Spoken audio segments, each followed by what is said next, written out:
오늘은 정말 길고 잔인한 하루였어요. 몇 달 밤낮 없이 매달렸던 프로젝트 발표가 결국 처참하게 실패하고 말았답니다. 마음이 정말 무너져 내리는 것 같았어요.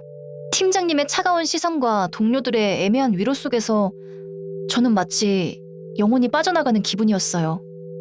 모든 노력이 한순간에 물거품이 된 듯 허무했죠. 퇴근길 만원 버스 창밖으로 쌩하고 스쳐 지나가는 도시의 불빛들이 마치 제 좌절을 비웃는 것 같았어요. 세상이 모두 저를 외면하는 듯 느껴졌답니다. 몸도 마음도 너덜너덜해진 채 저는 버스 뒷좌석 창가에 기대어 앉아 터져나오는 눈물을 애써 꼭 참았어요. 정말 모든 것이 무의미하게 느껴지는 밤이었답니다. 세상 모든 행복이 저와는 아무 상관없는 일이 되어버린 것만 같았어요.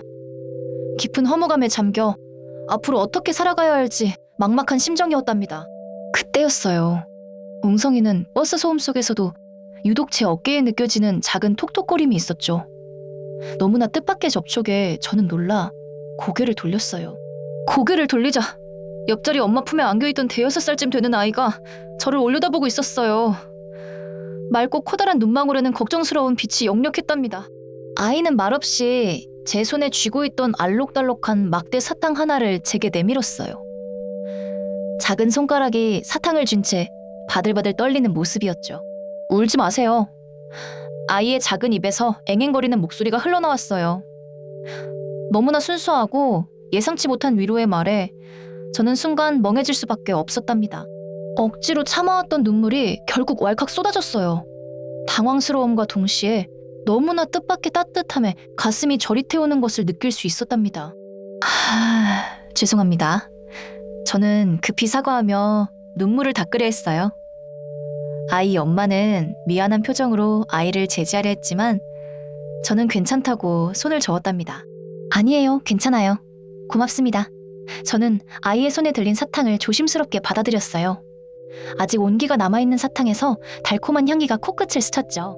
이 작은 사탕 하나가 제 무너진 마음을 붙잡아주는 유일한 동아줄처럼 느껴졌어요. 손에 쥐어진 사탕의 감촉이 너무나 생생하게 느껴졌답니다. 제 손에 들린 사탕과 걱정스러운 눈빛으로 저를 바라보는 아이의 모습이 너무나 대조적이었어요.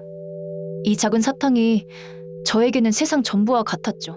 저는 오늘 겪은 모든 비참함과 좌절감이 한꺼번에 밀려들어 목이 메었어요. 이 순간 이 작은 아이의 위로가 너무나 벅차게 느껴졌답니다.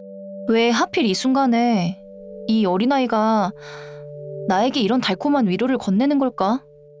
마치 세상이 저에게 아직 희망이 있다고 속삭이는 것 같았어요. 아이 엄마는 제게 아이를 키우다 보니 다른 사람 감정에 더 예민해지네요? 혹시 많이 힘드세요? 라며 조심스럽게 물었어요. 그 따뜻한 말에 또다시 울컥했죠. 저는 애써 미소를 지으려 노력했어요. 조금요. 하지만 덕분에 괜찮아질 것 같아요. 억지로 띄운 미소였지만 그 순간만큼은 제 마음속 진심이었답니다. 아이는 엄마 품에서 저를 계속 바라보고 있었어요. 그 순수한 눈빛에서 저는 알 수 없는 커다란 위로를 받았답니다. 세상에 이런 따뜻함이 아직 존재한다는 것을요. 사탕의 달콤한 향이 코끝을 맴돌았어요.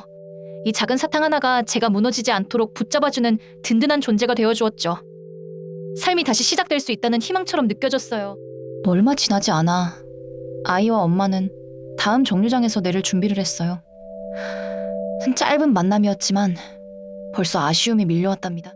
아이는 제 손에 들린 사탕을 한 번 더 쳐다보더니 작은 입술로 힘내세요 하고 외쳤어요. 그 작은 목소리가 제 마음을 크게 울렸답니다. 그리고는 맑게 웃으며 작은 손을 흔들었죠. 그 순수한 미소와 몸짓이 저에게는 세상 그 어떤 격려보다 값지게 느껴졌어요. 버스 문이 닫히고 아이의 작은 뒷모습이 시야에서 천천히 사라졌어요. 그들의 존재는 짧았지만 제 마음에 남긴 여운은 길고도 따뜻했답니다. 제 손 안의 막대 사탕은 마치 작지만 확실한 행복의 증표 같았어요. 씁쓸했던 마음은 조금씩 달콤함으로 채워지고 있었죠. 그날의 아픔이 완전히 사라진 것은 아니었지만 그 작은 손길이 제게 예상치 못한 달콤한 위로가 되어주었어요. 저는 다시 살아갈 힘을 얻는 듯 했답니다. 집에 돌아와 그 사탕을 한참 동안 물끄러미 바라봤어요. 단순히 설탕 덩어리가 아니라 순수한 마음이 담긴 보물처럼 느껴졌답니다. 그리고 천천히 포장지를 벗겨 한 입 빼어 물었어요. 입안 가득 퍼지는 달콤함은 단순히 설탕 맛이 아니었어요. 그것은 순수한 위로이자 용기였답니다. 그날 이후 저는 힘든 일이 있을 때마다 버스 안에 작은 천사를 떠올려요. 세상의 차가움 속에서도 예상치 못한 달콤한 사연들이 우리를 기다린다는 것을요. 삶은 여전히 고단했지만 이제 저는 알아요. 보이지 않는 곳에서 건네지는 작은 손길 하나가 얼마나 큰 위로가 될 수 있는지. 그 사탕처럼 달콤한 마음이 저를 다시 웃게 만들었답니다. 사랑하는 여러분, 구독해주세요.